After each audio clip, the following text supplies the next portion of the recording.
అర్జునుడు లాంటి వాడు ఎలా సాధించాడో ఆలోచించండి. అది కూడా తక్కువ సమయంలో సాధించాడు అర్జునుడు.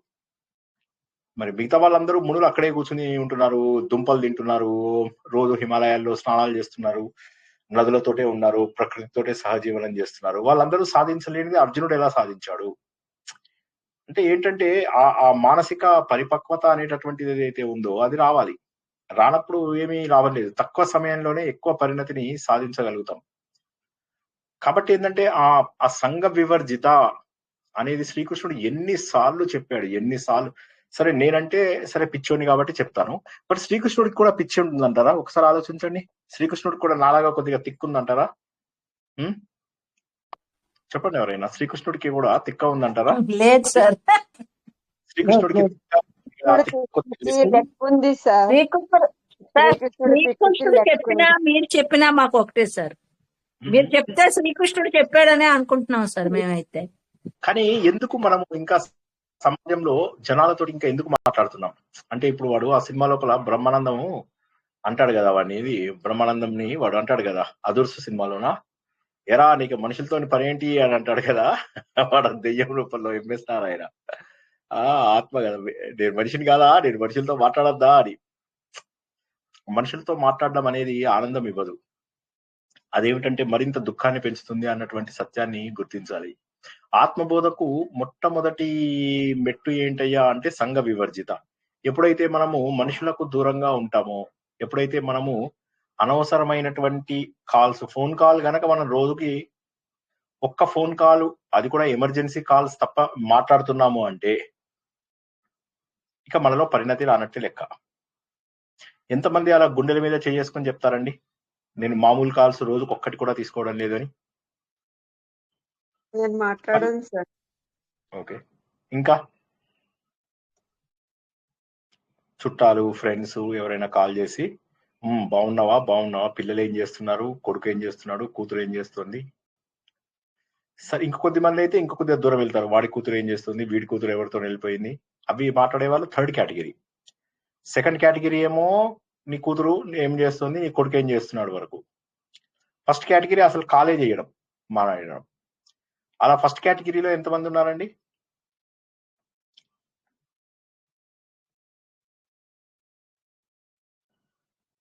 సెకండ్ కేటగిరీలో ఎంతమంది ఉన్నారండి? పిల్లలతో అయితే మాట్లాడతాం సార్, పిల్లలతో మాట్లాడతాము రోజు. కాకపోయినా వాళ్ళు చేస్తే ఎన్నిసార్లు ఒకసారి కాల్ చేస్తారు పిల్లలు? లక్ష్మి గారు, రోజు మా అమ్మాయి అయితే కొంచెం దూరంలో ఉంటుంది, ఒకసారి చేస్తుంది. రోజు ఒకసారి అంటే వాళ్ళ పిల్లలకి బాగుండకపోయినా, వాళ్ళ అత్తగారి బెడ్రీడను సమస్యలు ఉన్నా కొంచెం చేస్తుంది. నార్మల్ గా అయితే అంటే రోజు మీరు అది చెప్పలే, అది గుర్తులే, అది చెప్పలేను సార్. ఒక్కోసారి రోజు ఉంటే ఒక్కోసారి గ్యాప్ వచ్చేస్తాయి. అంటే సమస్యలు ఉంటే కాల్ చేస్తుంది అంతేనా? సమస్యలు ఉంటే చేస్తాము. సమస్యలు ఉంటే ఆవిడ కాల్ చేస్తుంది మీ అమ్మాయి. సమస్యలు వేణుగోపాల్ గారు మ్యూట్ లో పెట్టుకోండి, చంద్రకళ గారు మ్యూట్ లో పెట్టుకోండి. లక్ష్మి గారు చెప్పండి.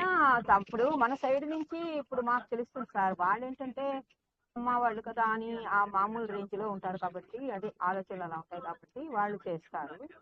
సరే ఆటోమేటిక్ గా పిల్ల కదా అని మనం తీస్తామనుకోండి, కొన్నిసార్లు నార్మల్ టాక్స్, కొన్నిసార్లు ఇబ్బందులు అన్ని కలిసి అవుతాయి. కాకపోతే ఒకసారి కంటిన్యూషన్ ఉంటుంది, ఒక్కోసారి గ్యాప్ ఉంటుంది. ఇంకా ఇంకెవరు మాట్లాడతారు? కూతురుతోటి కాక ఇంకెవరు మాట్లాడతారు? తొందరగా ఫోన్ కాల్స్ తీసుకోను సార్, ఎందుకంటే ఆ ఫోన్ ఎక్కడో నేను ఎక్కడో అసలు. రోజుకు సుమారుగా ఎన్ని కాల్స్ మాట్లాడచ్చు మీరు? 1 or 2 ఉంటాయి సార్. 1 or 2 ఉండొచ్చు. తీయను తొందరగా, ఏ ఫోన్ తీయను. 1 or 2? బాబోయ్, మీ వెనకాల టీవీ బాగా నడుస్తుందండి. జర్నీలో ఉన్నాను సార్, జర్నీలో ఉన్నాను సారీ. ఓ, జర్నీలో ఉన్నారా? సరే, జర్నీలో ఉంటే పర్వాలేదు, నో ప్రాబ్లం. సరే, ఇంకెవరైనా మాట్లాడండి.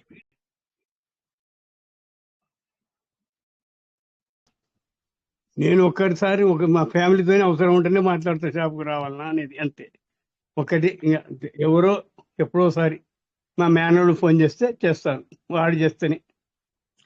పాప చాలా దూరం రిలేషన్కి వెళ్ళిపోయారు వేణుగోపాల్ గారు. మనుషులతో వాళ్ళు మాట్లాడడం చేస్తేనే చేస్తారు సార్. లేదు సార్, తప్పదు. వాళ్ళు ప్రేమతోనే ఉంటారు కనుక మేము ప్రేమతోనే ఉండాలి. ఒక చెల్లెలు కొడుకు కదా, వాళ్ళ తండ్రి లేడు, మీరే నాకు తండ్రి మాదిరి అని చెప్తారు వాళ్ళు. అట్లా ఉంటది. ఓకే, కొడుకులాగా అన్నమాట, మీకు కొడుకులాగా. ఇంకా Yes, sir. ఇంకెవరు మాట్లాడతారండి? రోజుకు ఒక్క కాల్ అయినా చేసే వాళ్ళు ఎంతమంది ఉన్నారండి ఇందు లోపల? ఒక్క కాల్ కూడా చెయ్యని వారు ఎంతమంది ఉన్నారు? సారీ, ఒక్క కాల్ కూడా చెయ్యని వారు ఎంతమంది ఉన్నారు? నేనైతే నిజంగా చెయ్యను సార్, కానీ మా పాప చేస్తుంది. మాట్లాడిన ఆ 2 నిమిషాలు కూడా ఇదే ఉంటది సార్, ప్రవచనం గురించే మాట్లాడతాను. ఈరోజు సార్ ఇట్లా అన్నారు అట్లా అన్నారు, ఇవే ఎలా పొద్దునపూట పెద్దన సార్ది ఉంటే గనక అవే చెప్పుకుంటాను మీ సార్. అమ్మాయి రోజు చేస్తుందా కాలు? అదండి, దానికి కుదిరితే. రోజు అంటే రోజు కాదు, దానికి కుదిరినప్పుడు ఎందుకు చేసినప్పుడు అలాగా? మటుకు ఏం ఈ చేస్తారు? విషయాలు రోజు మాట్లాడి ఏం చేస్తారు? రోజు మాట్లాడి ఏం చేస్తారు? అన్ని మాటలు ఏముంటాయి? ఇప్పుడు నాకు ఎట్లా ఉందంటే, మన్మధుడు సినిమా లోపల నాగార్జునకు డౌట్ వస్తుంది, అసలు వీళ్ళు ఏం మాట్లాడుకుంటారు రా బాబు వీళ్ళు రోజంతా అని చెప్పి నాకు అట్లాంటి డౌట్ వస్తుంది అనమాట. ఇప్పుడు ఇంతకు ముందు నేను కూడా కొద్దిగా యంగ్ డేస్ లో 35-40 years వరకు నేను కూడా కబుర్లు చెప్తుండేవాడిని, అందరితో మాట్లాడుతుండేవాడిని. ఇప్పుడు విసుగొస్తుంది. అంటే మీకు ఇవన్నీ కూడా సంతోషం అనిపిస్తున్నాయా? అంటే వీళ్ళ గురించి వాళ్ళ గురించి అంటే చెడు మాట్లాడడం కాదు, కనీసం వాళ్ళ ఇంట్లో ఏం జరిగింది, వీళ్ళు చెడు మాట్లాడాల్సిన అవసరం లేదు. అందరికి బోర్ కొట్టట్లేదా? ఒకసారి ఆలోచించండి. ఇవన్నీ కూడా విసుగు అనిపించట్లేదా? అదే పని చేయడము, అదే సార్ మేము మాట్లాడడం సార్ అట్లా, ఇంకోళ్ళ విషయాలు అస్సలు మాట్లాడడం పక్క నుంచి కూడా. మీరు జర్నీలో ఉన్నారు గోవింద్ గారు, మీరు జర్నీలో ఉన్నారు. ఓకే, మీరు నో డౌట్ సార్, అది మటుకు మీరు పెట్టుకోవచ్చు అస్సలు. అదే అదుపు ప్రామిస్, మేమేమి కూడా ఎవరి గురించి లేదు. మాట్లాడలేదు సార్. అసలు ఎక్కువసేపు ఇవే ప్రవచనాలే వింటున్నాము. ఏమో ఎవరికైనా బాగలేదని ఫోన్ వస్తే అప్పుడు దానికి రెస్పాండ్ చేస్తాం, అంతే సార్. మాట్లాడడం తగ్గించండి, లేకపోతే ఏమవుతుందంటే అది జనాల లోపల మన పైన ఇప్పుడు వేరే వాళ్ళ గురించి మేము మీరు చెప్పినప్పటి నుంచి వేరే వాళ్ళ విషయాలు మాట్లాడకే పోవడం లేదు సార్. వాళ్ళు చెప్పినారు కానీ పని ఉంది, ఎవరో వచ్చినారని చెప్తాం కానీ అవి వినేకి కూడా పోవడం లేదు. అది తప్పు అని తెలిసినాక మరి ఎందుకు చేయాలా అని పోవడం లేదు సార్. అందులో ఏమవుతుందంటే ఈ మార్గంలో ఉన్నప్పుడు, ఇప్పుడు ఈ మార్గం కాదు మనది పారాయణాల మార్గం అనుకోండి, పిచ్చి డాన్స్లు, పిచ్చి పాటలు, గుంపు యాక్టివిటీస్, అందరం కలిసి దేవుడికి దండం పెట్టుకుందాము, అందరం కలిసి నోములు చేద్దాము, అందరం కలిసి వ్రతాలు చేద్దాము, ఈ గుంపు యాక్టివిటీస్ ఏవైతే ఉన్నాయో, ఈ గుంపు యాక్టివిటీస్ చాలా మంది అంటారు అనమాట, సార్ మరి అలాంటప్పుడు తిరుప్పావై గుంపు యాక్టివిటీనే కదా. తిరుప్పావై అనేది గుంపు యాక్టివిటీ కాదు, అది ఒక జీవాత్మ పరమాత్మ కోసం చేసినటువంటి దర్శనం అని మనం తెలుసుకున్నాం. అక్కడ మనుషులు లేరు. తిరుప్పావై అనేది మనుషులతో ఉన్నటువంటి కథ కాదు, వాళ్ళు కథ లోపల తత్వాన్ని ఇరికించి రాశారు. అందుకే మనము సంస్కృత ప్రబంధం కానిది చెప్పుకున్నది కేవలం తిరుప్పావై ఒక్కటే. కానీ తిరుప్పావైని మీరు అందరూ గుర్తుంటే దాన్ని నేను ఉపనిషత్తులతో కంపేర్ చేస్తూ చెప్పాను. ఒక జీవాత్మ పరమాత్మ అన్వేషణలో ఎలా వెళ్తుంది, ఏ విధమైనటువంటి శుద్ధి చేసుకుంటూ వెళ్తుంది అన్నటువంటి విషయాన్ని తెలియజేశాను.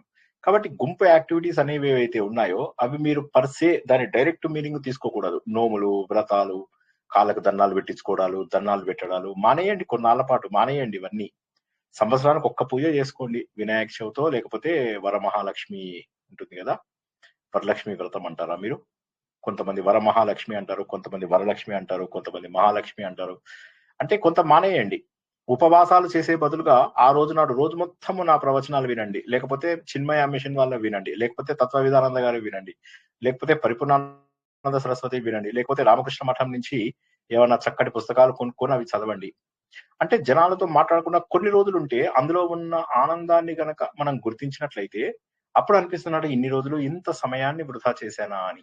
మీకు నేను ప్రయాణం అనే ఒక నవల చెప్పడం సంభవించింది కదా, ఆ ప్రయాణం లోపల అతనికి సన్యాసము ఇస్తారన్నమాట, ఒక టెంపరీ సన్యాసం ఇస్తారు అతనికి. ఇచ్చి ఇలా నువ్వు బతికి చూడు, నువ్వు గనక ఇందులో బతకగలిగితే నువ్వు సన్యాసిగా పూర్తిగా మారడానికి నీకు అర్హత ఉంది అని చెప్పి, పూర్తి వైరాగ్యం వచ్చిందా లేదా నీకు తెలుస్తుంది అని తెలిస్తే అతనికి ముందుగా ఏంటంటే శ్రీశైలం వెళ్తాడనమాట. అతను ఆ సన్యాసం బట్టల్లోనే వెళ్ళిన తర్వాత శ్రీశైలం లోపల అతడు ఇతనేమో చాలా డబ్బున్నవాడు, చాలా తెలివైన వాడు, చాలా అందగాడు, 28 ఏళ్ళే, మరి 28 చిన్నప్పటి నుంచి అతనికి వైరాగ్యం ఎక్కువ.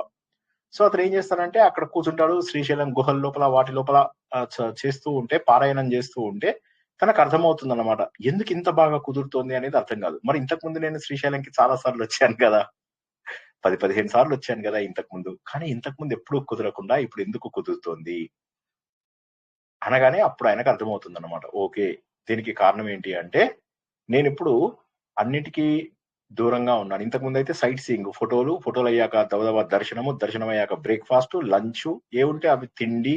మీరొక్కసారి ఆలోచించండి. మనం చేస్తున్న యాత్రలు ఇలాగే ఉంటాయా? కాదా? బ్రేక్‌ఫాస్టు, లంచు, ఈవినింగ్ స్నాక్సు, హడావిడిగా ఇక్కడక్కడ వెతుక్కోవడము, దర్శనానికి హడావిడి, దూకుడాటలు, కుమ్ములాటలు. నాకు బాగా దర్శనం జరిగింది. నాకు కూడా బాగా ఒకరిని చూసి ఒకళ్ళు.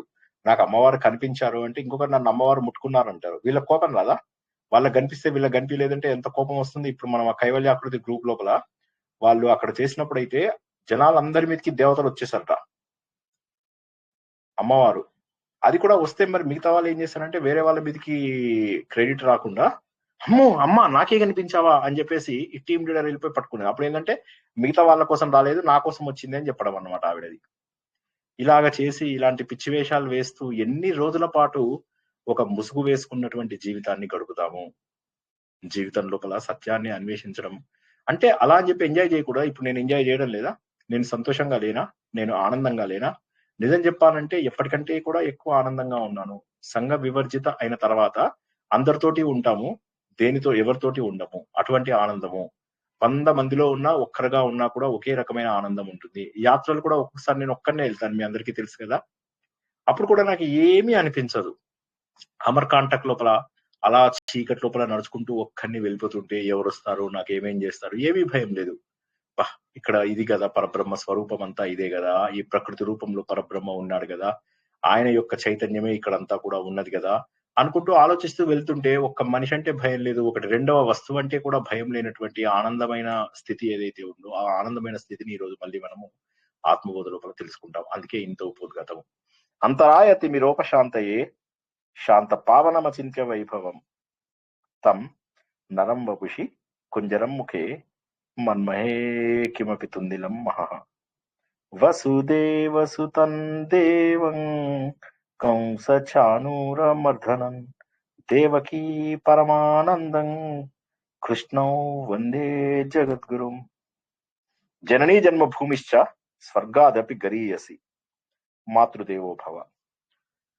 భగవద్బంధువులకు, ఆత్మస్వరూపులకు, సత్యాన్వేషులకు స్వాగతం, సుస్వాగతం. పరమ పవిత్రమైనటువంటి ఆత్మబోధ. ఆత్మబోధని మనం చెప్పేది శంకరాచార్య రచించారు అంటే కొత్త కాన్సెప్టా? కాదండి. ఇది మన ఉపనిషత్తులలో ఉన్నటువంటి జ్ఞానము. ఇది మన వేదాలలో చివరి భాగంలో ఉన్నటువంటి జ్ఞానము. ప్రతి ఒక్క వ్యక్తి కూడా జీవితంలో సాధించవలసినటువంటి జ్ఞానము. అందరూ కూడా అభివృద్ధి చెందవలసినటువంటి స్థానము. అందరూ కూడా పొందవలసినటువంటి స్థానము. అందరూ కూడా ఏదైతే అయి ఉన్నారో అదే స్థానము. ఆత్మ అంటే అదే. కాకపోతే ఏమిటంటే మనం ఈ సమాజంలో ఉన్నంత వరకు కూడా మన ముఖాలపైన ముసుగులు కప్పుకుంటూ ఉంటాము, ఎదగడానికి ఇష్టపడము. ఉన్నంత లోపల నేను మంచివాడినే కదా, ఎవరికి వారికి నేను మంచివాడినే కదా, నేను మంచిదాన్నే కదా అనేటటువంటి భావన ఉండడం వల్ల ఏమైపోతుంది అంటే మంచి అనే దాని యొక్క నిర్వచనం మారిపోయి ఆత్మస్వరూపాన్ని తెలుసుకునేటటువంటి అవకాశం లేదు. కానీ ఈ ప్రపంచంలో అన్నిటికంటే కూడా ఎక్కువ ఆనందం ఇచ్చేది మన స్వరూపాన్ని తెలుసుకోవడమే. అందుకే శంకరాచార్య భక్తిని కూడా ఆత్మ ద్వారానే ఆయన నిర్వచించారు. భక్తి అంటే మరేదో కాదు, నీ స్వస్వరూప సాధనే. నీవెవరో తెలుసుకోవడమే. ఎంతసేపు కూడా నీవెవరు అనేటటువంటి విషయాన్ని ఎప్పుడు ఆలోచించవు. నువ్వెవరు? నా పేరు శ్రీనివాసు, అది నీ పేరు. నువ్వెవరు? ఇలా కనిపిస్తున్నాను, అది నీ రూపము. నువ్వెవరు? నేను ఎంబీఏ చేసి, అది నీ చదువు. నువ్వెవరు? నేను ఫలానా ఇంజనీర్, నువ్వు ఇంజనీర్ అంటే అది నీ చదువు. నువ్వెవరు? నేను ఇలా సాఫ్ట్వేర్, అది నీ ఉద్యోగము. నువ్వెవరు? నేను ఫలానా పిల్లలకు తండ్రిని, అది నువ్వు తల్లో తండ్రో చెప్పేది. నువ్వెవరు? ఫలానా నరసింహారావు గారి కొడుకుని, అది నువ్వు ఎవరు కొడుకువో చెప్తుంది. నువ్వెవరు? ఉపాధి లక్షణాలన్నీ కూడా ఇక్కడ ఏమర్థమైంది? ఉపాధి యొక్క లక్షణాలు మనము నాకు అన్వయిస్తున్నాం. ఈ పాయింట్ అర్థం కాని వాళ్ళు ఒక్కసారి అడగండి. ఈ ఉపోద్ఘాతం అర్థం కాని వాళ్ళు అడగండి. ఉపాధి లక్షణాలు నేను నాకు అన్వయిస్తున్నాను. ఉపాధి అంటే పాత్ర, రోల్. అంటే శరీరానికి ఉండే సంబంధ మానవ్యాలని ఆత్మకి ఆపాదిస్తున్నాం అనే కదా సార్? ఆపాదిస్తున్నాం. ఈ శరీరంతో ఏర్పడిన బంధములు, ఈ బంధముల ద్వారా ఏర్పడిన మరిన్ని బంధములు. ఇప్పుడు ఒక వ్యక్తి శరీరాన్ని వదిలేసి వెళ్ళిపోయాడు అనుకోండి, వదిలేసి వెళ్ళిపోయిన తర్వాత ఇంకా ఇక్కడ ఉన్న వాళ్ళతో ఏం సంబంధం ఉంటుంది? అయితే ఈ సత్యాన్ని ఆలోచన ద్వారా తెలుసుకున్నప్పుడు అర్థమవుతుంది ఏంటంటే ఇవన్నీ శాశ్వతం కాదు. అయితే అలా అని చెప్పేసి ఇవాళ నుంచి నన్ను ఏం చేయమంటారు? అన్ని వదిలేయమంటారా? మీలాగా అసలు నాలాగా వదిలేయండి చూద్దాం. నిజంగా నాలాగా వదిలేస్తే మీరు ఆనందంగా ఉంటారు, అది కరెక్టే. వాడు ఆ సినిమా లోపల, కింగ్ సినిమా లోపల వాడు చేతులు ఇట్లా వాడి చెల్లెల్ని కామెంట్ చేశాడని వాడి చేతుల్ని ఇలా గుండ్రగా తిప్పి శ్రీహరి బ్రహ్మానందాన్ని ఇలా రివర్స్ చేస్తాడు. చేసిన తర్వాత వద్దు వద్దు నేను నీకు దండం పెడతాను నన్ను వదిలే అంటాడు. అనగానే దండం పెట్టురా వదిలేస్తాను నిజంగా అంటాడు. అప్పుడు వాడు దండం పెట్టారంటే వాడికి చేతులు కలవవు అన్నమాట. అలాగా మేము కూడా మీలాగా అమ్మారండి చూద్దాం. ఎందుకంటే ఇందులో ఎక్కువ ఆనందం ఉంది. ఇందులో ఈ స్థాయికి వచ్చిన తర్వాత ఇంకా మీరు ఏ పని చేసినా కూడా మీకు ఎక్కువ బాధ అనిపించదు. సమాజం పెట్టేటటువంటి ఇబ్బందులు, సమాజంలో ఉన్నటువంటి అవకతవకలు మిమ్మల్ని బాధించవు. అందరిపైన కూడా కేవలం జాలి మాత్రమే కలుగుతూ ఉంటుంది. అయ్యో వీరు ఆత్మస్వరూపాన్ని తెలుసుకోలేకపోయారే అనేటటువంటి బాధ తప్ప ఇక మరి ఏ విధమైనటువంటి భావన కూడా మీ లోపల ఉండేటటువంటి అవకాశం లేదు. కాబట్టి ఏం చేశారు అంటే ముందు కర్మకాండాల ద్వారా సాగినటువంటి జీవితం. ఎందుకంటే చిన్నప్పుడే అందరికీ అర్థం కావు. ఇప్పుడు చిన్నపిల్లలకే కూర్చోబెట్టి నేను ఆత్మబోధ అంటే ఏం అర్థమవుతుంది వారికి? మా అపార్ట్మెంట్ లో ఒక ఆయన ఉంటాడు, చెప్పాను ఎన్నోసార్లు. ఆయనకు 10 అపార్ట్మెంట్లు ఉన్నాయి మా అపార్ట్మెంట్ కాంప్లెక్స్ లోపల. 10 ఫ్లాట్స్ ఆయన పేరు మీదే ఉన్నాయి. ఆయనకి ఎంతసేపు కూడా రూపాయి 2 రూపాయలు కౌంట్ చేసుకోవడమే. నాకంటే 10 ఏళ్ళు పెద్ద ఆయన, సుమారుగా 65-66 ఏళ్ళు ఉంటాయి ఆయనకి. ఎందుకు చెప్పానండి నేను ఆయనకు 65-66 ఏళ్ళు ఉంటాయని? హలో,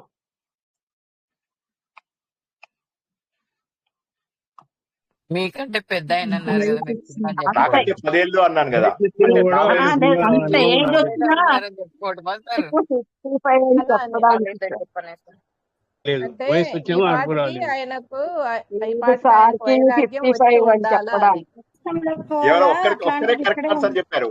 ఒక్కరే కరెక్ట్ ఆన్సర్ చెప్పారు.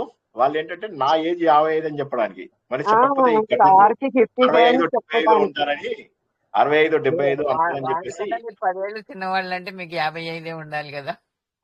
అందుకే సార్కి 55 అని మనకి చెప్పటం ఇండైరెక్ట్ గా. ఇండైరెక్ట్ గా అలా చెప్పాను అన్నమాట. అది మీకు అర్థం కాకుండా ఆయన గురించి ఆలోచిస్తున్నారు. ఆయనకు ఆత్మతత్వం లేదని. కూడా ఇక్కడ ఈ మీరు లోపల ఆలోచించండి. అలాగా తయారవ్వాలి అని చెప్తున్నారు సార్. లేదు. సో నేనేమంటున్నానంటే ఇప్పుడు ఆయనకి తీసుకొచ్చి ఆయనకి అపార్ట్మెంట్ లోపల ఒక చిన్న లెటర్ ప్రింట్ చేసేది ఉంది. ఆ లెటర్ ఆయన అందరి ఇళ్లలో ఇవ్వాలి. అయితే అప్పట్లో రూపాయికి ఒక ప్రింట్ ఉండేది అనమాట, మన జిరాక్స్. ఆయన ఆలోచిస్తున్నాడు ఇప్పుడు 92 మాకు 117 అపార్ట్మెంట్స్ ఉన్నాయి. కొన్ని అపార్ట్మెంట్స్ లోపల కొంతమంది లేరు, కొన్ని డూప్లికేట్స్ ఉన్నాయి. అంటే ఒక్కొక్కడికి 2 అపార్ట్మెంట్స్ ఉన్నాయి. ఇప్పుడు ఆయన ఆలోచిస్తున్నది ఏంటంటే 92 కాపీలు ప్రింట్ చేయించాలా, 93 కాపీలు ప్రింట్ జిరాక్స్ తీయాలా. గిలగిల్లాడిపోతున్నాడు ఆయన.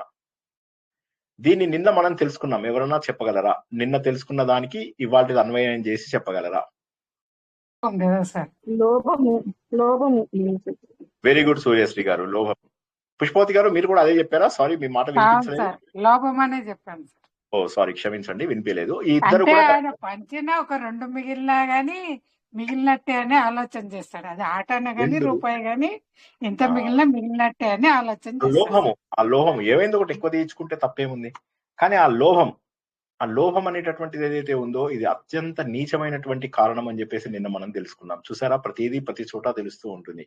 నావి కానటువంటి విషయాలపైన ఇంతింత భ్రమలు పెట్టుకోవడం ఎంతవరకు కరెక్ట్? డబ్బులు చేసుకుంటాము, ఫంక్షన్స్ చేస్తాము, అందరినీ పిలుస్తాము, నగలు వేసుకుంటాము, ఫోటోలు దిగుతాము. ఎంత అసహ్యకరమైనటువంటి పనులు, దుర్గంధపూరితమైనటువంటి పనులు ఇవన్నీ చేస్తూ ఈ ఫంక్షన్స్, ఈ చుట్టాలు, ఈ జనాలు, మీకు నిజంగా ఆత్మీయులు అంటే మీకు గీరుకుంటే బాధపడే వాళ్ళు ఎంతమంది? చిన్నగా మీకు కష్టం వచ్చినా కూడా గిలగిలగిలగిలాడిపోయే వాళ్ళు ఎంతమంది? మీ పిల్లలు ఉన్నారు అంటే సరే, ఆడపిల్లలు అయితే, మగపిల్లలు బాధపడతారా? ఆడపిల్లలు అయితే సరే బాధపడతారు. ఆడపిల్లలు, పెళ్ళైన ఆడపిల్లలు ఎవరు బాధపడతారు? పెళ్ళైన ఆడపిల్లలు బాధపడతారు. పెళ్ళైన ఆడపిల్లలు అమ్మ అని వెళ్తారు. పెళ్ళైన తర్వాత కూడా నాలాంటి మగపిల్లలు ఎవరన్నా ఉంటే వాళ్ళు కూడా కొంతమంది బాధపడతారు. అయ్యో మా అమ్మ ఈ రోజు కూడా అది స్వభావం. అమ్మా నాన్న కోసం అమ్మ నాన్న కొంతమంది ఆడపిల్లలు కూడా బాధపడట్లేదు సార్. అంటారు సార్. ఆడపిల్లలు కూడా బాధపడట్లేదు ఈ రోజుల్లో. అదే మారిపోయింది అంతా. అవును. కాబట్టి మన పిల్లలకే బాధ లేదు. మనమేమో మనవరాళ్ళ మీద కూడా భ్రమ పెట్టుకుని బతుకుతూ, నా బాధ్యత అండి, నేను చేయకపోతే ఎలాగండి, నా మనవళ్ళకి నేను చేయకపోతే ఎలాగా, మీకు తెలుసు కదా. కొంతమంది నన్ను అడుగుతున్నారు, మీకు తెలుసు కదండి ఎన్ని పనులు. నేను షాక్ అయిపోయా. నాకు మనవాళ్ళు లేరు, మనవరాళ్ళు లేరు. ఉన్న పిల్లల్నే నేను హాయ్ బాయ్ అనడానికి నాకు 6 నెలలు పడుతుంది. అలాంటిది నాకు మీరు ఎట్లా ఇది చేస్తారు? మా పిల్లలు అమెరికాలో ఉన్నప్పుడైతే 6 నెలలకు ఒకసారి కాల్ చేసేవాడిని. ఇప్పుడు మా పాప అక్కడే ఉంది. 6 నెలలు అయింది కాల్ చేసి. దానికి నేను ఏం చెప్తానంటే మా పాపకి, నేను రోజు మాట్లాడక్కర్లేదు. నేను రోజు నా స్టేటస్ పెడతాను. నేను ఆ స్టేటస్ పెట్టేది కేవలం మా పాప కోసమే పెడతాను. మీ ఎవ్వరి కోసం పెట్టను నేను. ఆ స్టేటస్ ఏం పెడతానంటే నా వాట్సాప్ స్టేటస్ పెట్టగానే మా పాప వెంటనే దాన్ని లైక్ చేస్తుంది అనమాట. లైక్ చేసిందంటే అదేమి ప్రవచనం వినే టైప్ కాదు అది. ఆల్రెడీ వినేసింది, చాలాసార్లు వినేసింది. ఇంకొకసారి వినే ఓపిక లేదు దానికి. లైక్ పెడితే ఏంటంటే డాడీ ఐఎమ్ సేఫ్ అంతే. 6 నెలలు నమ్మండి నన్ను, 6 నెలలు. అంటే నేనేమంటానంటే ప్రేమ ఉండకూడదు అని కాదు, ప్రేమ ఉండకూడదు అని కాదు, కానీ అనవసరంగా దాన్ని అంతంత మోహంలోకి దింపుకోకూడదు. దింపుకున్న తర్వాత అది పోదు.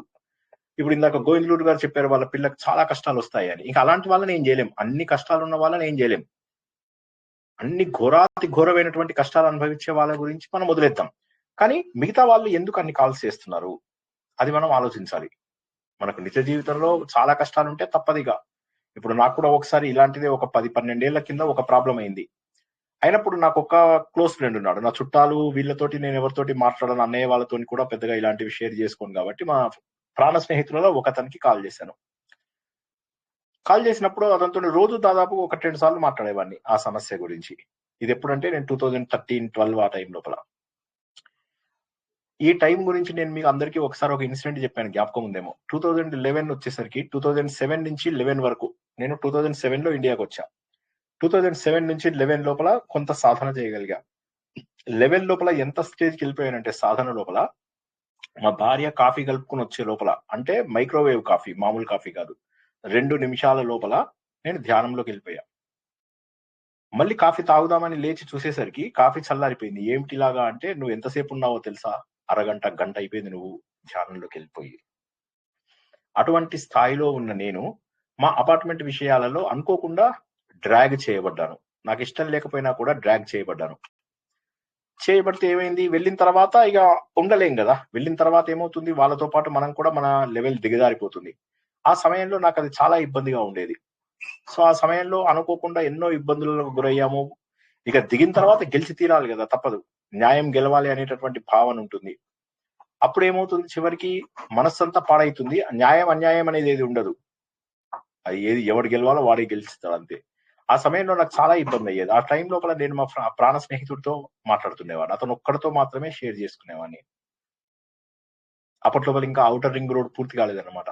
ఆ ఔటర్ రింగ్ రోడ్ మీద వెళ్ళి అక్కడ కూర్చునే వాళ్ళం అనమాట, స్కూటర్ మీద. అప్పటికి ఇంకా పూర్తి అవ్వలేదు, పూర్తి అవుతోంది టైంలో అక్కడ ఇద్దరం కూర్చొని మాట్లాడుకునే వాళ్ళం. మళ్ళీ వస్తూ వస్తూ ఆ రోజుల్లో ఊరి చివర సమోసాలు 5 రూపీస్కి ఒకటి వచ్చేవి.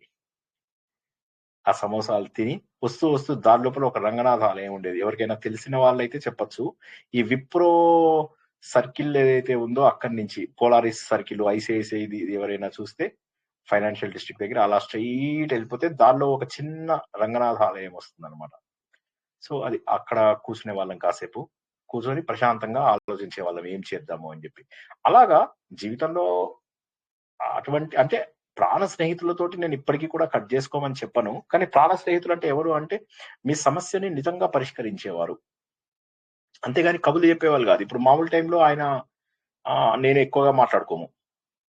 మొన్న ఆయనకి ఏదో బాలేదు, కాళ్ళ నొప్పులు చేతుల నొప్పులుగా ఉన్నాయంటే, కాళ్ళ నొప్పులే కదా, నేను ఊరుకోవచ్చు కదా, ఊరుకోలేదు. ఆయన కాల్ చేసి ఎలా ఉన్నాయి కాళ్ళ నొప్పులు అని అడిగాను. అయితే కాళ్ళ నొప్పులు కాదు, ఇవాళ నాకు ఒక చిన్న సర్జరీ ఉంది అన్నాడు. నేను అన్నాను అయితే ఆఫీస్ లో ఉన్నాను అన్నమాట. సరే నేను వచ్చేస్తానని చెప్పాను. చెప్తే అతను ఎంత చెప్పినా వద్దన్నాడు. పర్వాలేదు, ఏం కాదు, భార్య పిల్లలు వీళ్ళందరూ ఉన్నారులే, పర్వాలేదు, నువ్వు వచ్చినా నేను మాట్లాడే స్టేజ్ లో ఉండను ఆపరేషన్ అయిన తర్వాత, రావద్దు అని అతను నా మంచి కోరాడు, నేను అతను మంచి కోరుకున్నాను. సో ప్రాణ స్నేహితులు అంటే మనమంటే పూర్తిగా ప్రాణం. అరే రే ఎట్లా అని చెప్పేసి అలా గిలగిలలాడిపోయే వాళ్ళు ఎవరన్నా ఉంటే మీరు చెయ్యండి తప్పకుండా. లేదా ఇందాక చెప్పినట్టుగా పాపం గోవిందలూరు గారు చెప్పారు వాళ్ళ అమ్మాయికి చాలా సమస్యలు ఉన్నాయని. అలా సమస్యలు ఉన్న వాళ్ళు కూడా మాట్లాడవచ్చు, తప్పలేదు. వాళ్ళ గురించి నేనేమి అనను. ఎందుకంటే సమస్యలు ఉన్నప్పుడు తల్లిదండ్రులదే మరి బాధ్యత పరిష్కారం ఇవ్వడానికి. కాబట్టి రోజు మాట్లాడొచ్చు. కానీ ఉబుసుపోక ఏం చేసావు వంట, ఎలా ఉన్నావు, ఇగో పిల్లాడు ఉన్నాడు కదా ఇప్పుడే మూతి తుడుస్తున్నాను, ఈ మాటలు ఒక్కసారి ఆలోచించండి. ఇవి ఆత్మబోధ తెలుసుకునే వాళ్ళు మాట్లాడవలసిన మాటలేనా? ఆత్మబోధకు అన్నిటికంటే కావాల్సినటువంటిది జ్ఞానము. ఆ జ్ఞానానికి మనం దూరమైనప్పుడు ఇక లాభం ఏమిటి? కాబట్టి ఆత్మబోధని మనము తెలుసుకోకుండా జీవితం లోపల అన్నిటికీ దూరంగా అయిపోవడం వల్ల లాభం ఏమిటి?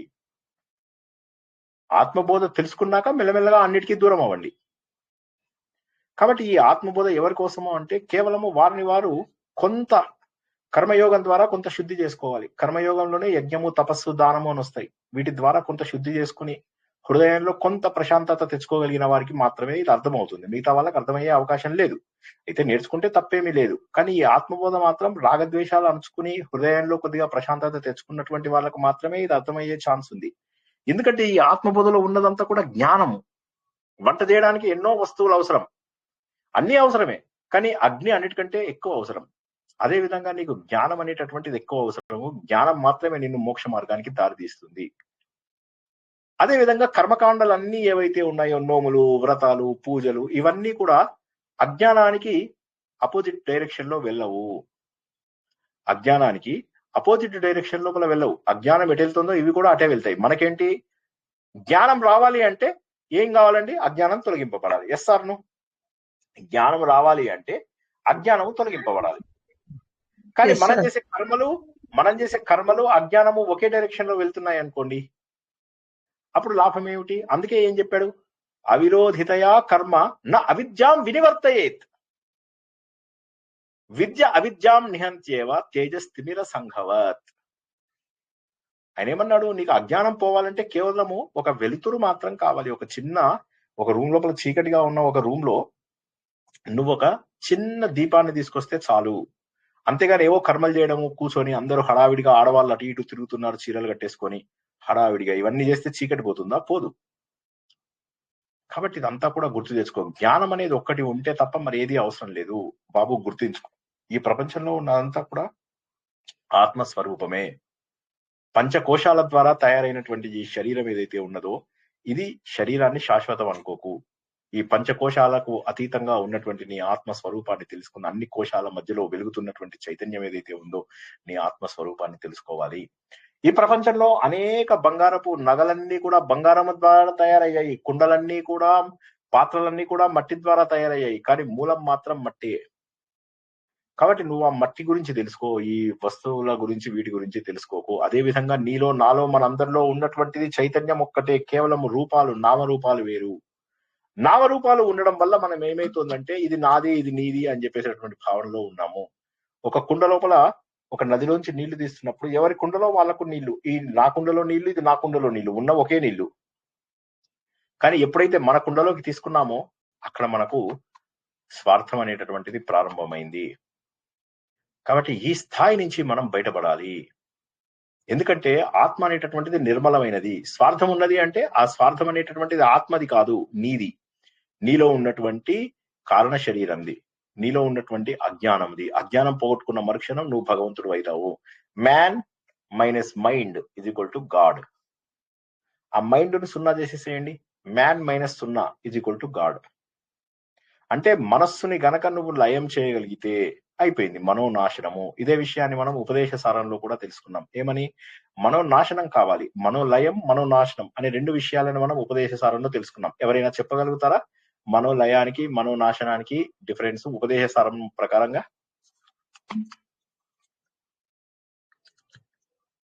మనస్సు లయం అంటే ధ్యానంలో అవుతుంది సార్. మనస్సు నాశనం అంటే జ్ఞానం వచ్చిన తర్వాత మనస్సు నాశనం అవుతుంది. కరెక్ట్. ఇంకెవరైనా చెప్పగలరా?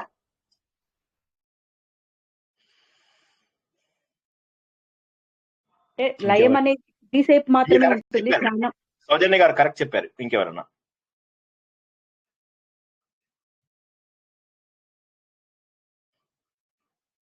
ధ్యానం చేసినప్పుడు ఏమవుతుందంటే మీకు మనస్సు లయం అయిపోతుంది. లయము అంటే నాశనం, లయము అంటే కనిపించకుండా పోవడం. నాశనం యొక్క చిన్న భాగాన్ని లయం అంటారు. లయం అయినప్పుడు ఏమవుతుంది? ప్రశాంతమైనటువంటి అనుభవం కలుగుతుంది. కాబట్టి ధ్యానం లోపల చాలా అద్భుతమైన అనుభవం కలుగుతుంది. అందుకే చాలా మంది ఈ మధ్యలో మెడిటేషన్ మెడిటేషన్ మెడిటేషన్ అని వెళ్తారు. ఎందుకంటే ధ్యానం లోపల మనస్సు ఎగిరిపోతుంది. మనస్సు ఎగిరిపోయినప్పుడు ఏమవుతుందండి? మ్యాన్ చెప్పండి.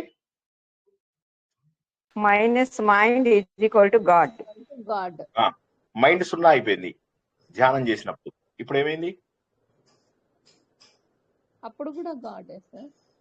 Man is equal to god. Man is equal to అప్పుడు కూడా గాడ్. గాడే. ఎందుకంటే మైండ్ ఈజ్ గాడే. Equal to zero. Mind is equal to zero. ఆ. కాబట్టి man is equal to god. So ధ్యానం చేసినప్పుడు కొద్దిసేపు మనము భగవంతుడి యొక్క స్వరూపాన్ని చూడగలుగుతాము. చాలా బాగుందండి. అయితే ధ్యానం చేస్తే సరిపోతుంది కదా? కరెక్ట్. మరి రోజంతా ధ్యానంగా మార్చుకోగలమా? మార్చుకోవడం అసంభవం. అందుకోసం అని చెప్పి ధ్యాన మార్గం అనేటటువంటిది మనకు ఒక చిన్న ఆయుధమే గాని ధ్యాన మార్గము, మెడిటేషన్ మార్గం ఏదైతే ఉందో అది మనకు పూర్తి స్థాయి పరిణతిని ఇచ్చేటటువంటి అవకాశం లేదు అని చెప్పేసి ఉపదేశ సారం లోపల మనం అందరము తెలుసుకున్నాము. కాబట్టి మనకు కావలసినది ఏమిటి అంటే మనస్సు యొక్క నాశనం. మనస్సుని కంప్లీట్ గా రూట్స్ తో సహా పికిలించి పారేయడం.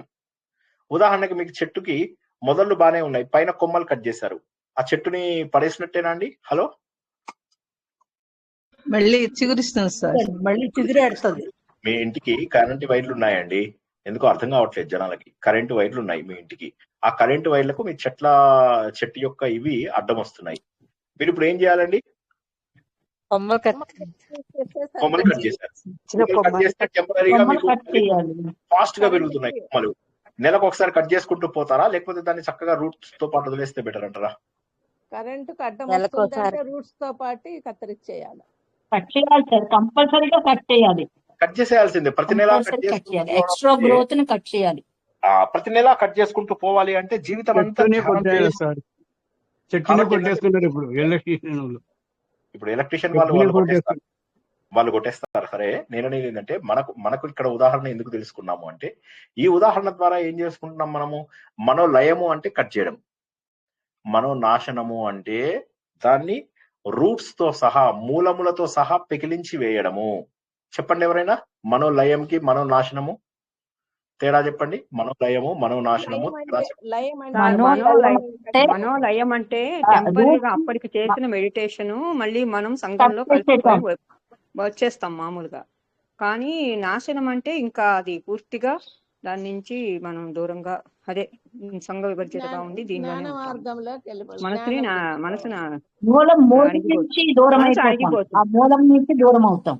ఆ మూలాన్ని కూడా పెగిలించి వేస్తే మళ్ళీ మళ్ళీ వచ్చే అవకాశం లేదు. కాబట్టి ధ్యాన మార్గం మంచిదే, మెడిటేషన్ మార్గం మంచిదే. కానీ మనకు ఆత్మబోధలో మనం ఏం తెలుసుకుంటామంటే జ్ఞాన మార్గంలోకి వెళ్ళవయ్యా మహానుభావ అని చెప్పి చెప్తున్నాం. అన్నిటికంటే కూడా గొప్పదైనటువంటిది జ్ఞాన మార్గము అన్న విషయాన్ని తెలుసుకున్నాము. తెలుసుకుని గత వారం మనం ఏం తెలుసుకున్నాము అంటే ఈ ఆత్మ అనేటటువంటిది ఏదైతే ఉందో సూర్యుడి యొక్క వేడితనము, చంద్రుడి యొక్క చల్లతనము ఎలా అయితే సహజ లక్షణాలో అదే విధంగా నిర్మలంగా స్వచ్ఛంగా ఉండేది ఆత్మ లక్షణము. బస్ ఈ ఒక్క పాయింట్ అర్థమైతే మొత్తం అర్థమైపోయినట్టే ఆత్మబోధ. సూర్యుడి లక్షణం ఏంటండి? వేడిగా ఉంటాడా, చల్లగా ఉంటాడా? చంద్రుడి యొక్క సహజ లక్షణం ఏంటి? వేడిగా ఉంటాడు, చల్లగా ఉంటాడు. చంద్రుడేమో చల్లగా ఉంటాడు, సూర్యుడేమో వేడిగా ఉంటాడు. వీళ్ళిద్దరిది సహజ లక్షణం ఏమిటి వాళ్ళకి తెలుసుకున్నాం. మరి ఆత్మ యొక్క సహజ లక్షణం ఏమిటి? అగ్ని ఉంది, అగ్ని ఎలా ఉంటుందండి? చల్లగా ఉంటుంది, అంతేనా? నీరు ఎలా ఉంటుంది? నీరు ఎలా ఉంటుంది? నీరు వేడిగా ఉంటుందా, చల్లగా ఉంటుందా? ఉంటుందండి, కొంచెం వామ్ గా ఉంటుంది. మన యొక్క ఆత్మ ఏదైతే శీతలంగా ఉంటాయి. అవును, ఆత్మ ఏదైతే ఉంటుందో అది సత్ చిత్ ఆనంద లక్షణం కలిగి ఉన్నటువంటిది. నిత్యత్వము, పర్మనెన్సీ, నిర్మలత్వము, ప్యూరిటీ, ఇవన్నీ కూడా కలిగి ఉన్నటువంటిది ఆత్మ. ఇప్పుడు మనం అందరము కూడా ఒరిజినల్ గా ఆత్మస్వరూపులము అంటే ఎంత బాగుందో అర్థం చేసుకోండి. మనం అందరము కూడా నిర్మల స్వభావం కలిగినటువంటి, నిర్మలం అంటే ప్యూరిటీ, మలము అంటే చెడు, నిర్మలము అంటే చెడు లేకుండా ఉండడం, చెడు లేకుండా ఉండడం. నిర్మలం అంటే ప్యూరిటీ. నిత్యత్వం, నిత్యత్వం అంటే ఎల్లప్పటికీ ఉండేది. ఈ శరీరం ఉన్నంత వరకు ఉండేది కాదు ఇది. ఈ శరీరము ఉండేటప్పుడు ఉన్నటువంటిది కాదు ఇది. ఎల్లప్పుడూ ఉండేటటువంటి లక్షణం ఇది. పర్మనెంట్ గా ఉంటుంది, శరీరం పోయినా కూడా ఉంటుంది. మూడవది సత్ చిత్ ఆనందము. దీని గురించి మరింత వివరంగా ఈ రోజు తెలుసుకుంటాం. ఇంతవరకు అర్థం కాని వాళ్ళు అడగండి, ముందుకెళ్దాం. ఆత్మ యొక్క సహజ లక్షణం ఇది అని చెప్పి గత వారం తెలుసుకున్నాం. ఓకేనా? ఇప్పుడు నిశ్చలంగా, స్థిరంగా, నిశ్చయంగా ఉంటుంది ఆత్మ. ఇప్పుడు స్థిరంగా అన్నానా నేను? ఏమన్నా చెప్పండి, మళ్ళీ ఒకసారి ప్రయత్నం చేయండి. శాశ్వతంగా నిర్మలము, నిత్యంగా నిత్యత్వము, నిశ్చలంగా సచ్చిత్ ఆనందము. ఉంటుందని చెప్పారు. సత్యచిత్ ఆనంద స్వరూపము, సత్యం సచ్చిత్ ఆనంద రూపం, నిత్యత్వం ఉన్నది ఆత్మ. నిర్మలత్వము నిత్యత్వము, నిర్మలత్వము నిత్యత్వము సచ్చిదానంద సచ్చిత్ స్వరూపము ఆనంద స్వరూపం. ఉంటాయి అని చెప్పేసి చెప్పుకున్నాం. ఓకే. అయితే నిశ్చలతత్వం అంటే తప్పేమీ లేదు. కానీ ఇక్కడ మనం ఈ శ్లోకం ప్రకారం తెలుసుకునేది మాత్రము ఇది. ఇంతవరకు అందరికీ క్లియర్ కదా? ఇప్పుడు తర్వాత వచ్చే శ్లోకాలలో మనం ఏం తెలుసుకుంటున్నాం? 24, 25, 26, 27, 27 అందరి దగ్గర శ్లోకాలు ఉన్నాయా? పంపించాలా? అదొకసారి సరే, వెరీ గుడ్. చూసిన వాళ్ళు అందులో చూసుకోండి ఒకసారి. 24వ శ్లోకంలో ఆత్మ యొక్క అసలు స్వరూపం ఏమిటి? సచ్చిదానంద స్వరూపం అని చెప్పి తెలుసుకున్నాం. 25వ శ్లోకం లోపల జీవుడికి నేను తెలుసుకుంటున్నాను, నేను నేను నేను అనేటటువంటి భావన ఎందుకు వస్తుంది అనేది 25వ శ్లోకం లోపల తెలుసుకుంటాం. 26వ శ్లోకం లోపల అసలు ఈ బంధాలన్నీ ఎందుకు ఏర్పడతాయి? ఇప్పుడు మీరు అనుకుంటున్నారు, నా కూతురు, నా తండ్రి, నా తల్లి, నా చుట్టుపక్కల వాళ్ళు రోజుకు ఒక కాల్ కంటే మీరు ఎక్కువ చేస్తున్నారు అంటే, అసలు ఒక కాల్ కూడా చేయకూడదు, మీరు చేస్తున్నారు అంటే పరిణతి రానట్టే లెక్క. అందరితోటి బాగున్నావా? బాగున్నాను. నువ్వెలా ఉన్నావు? చాలా రోజులైంది మాట్లాడి. చాలా రోజులైంది. ఈ పిచ్చి మాటలకి నేనైతే కాల్ చేయాలంటే మీరు బతికొస్తారు సార్, ఖచ్చితంగా వస్తారు మీరు బతికి. ఒకసారి ఆలోచించండి, అందరూ కూడా ఆలోచించండి. ఈ మాటలకి ఎంత చివరికి మనం చనిపోయేటప్పుడు డాక్టర్ అంటాడు, ఇంకొక గంట కూడా ఇవ్వలేనండి, లేపేయాలి, తీసుకెళ్ళిపోండి దీన్ని అని చెప్పేసి అంటాడు. ఇవాళ ఎంత సమయాన్ని వృధా చేస్తున్నామో ఒక్కసారి ఆలోచించండి అందరు కూడాను. ఇది ఎంతవరకు అవసరం అనేది ఆలోచించండి. కాబట్టి ఈ 3 శ్లోకాలలో అత్యద్భుతమైనటువంటి స్వరూపాన్ని, సహాయాన్ని మనం అత్యద్భుతమైనటువంటి విషయాన్ని మనము తెలుసుకుంటాము. కాబట్టి మనం గత శ్లోకం లోపల తెలుసుకున్నటువంటిది ఏంటి? ప్రకాశ అర్కస్య తోయస్య శైత్యం అగ్నేః ఉష్ణతా స్వభావః సచ్చిదానంద ఆత్మ నిర్మలత నిత్య నిర్మలత ఆత్మనః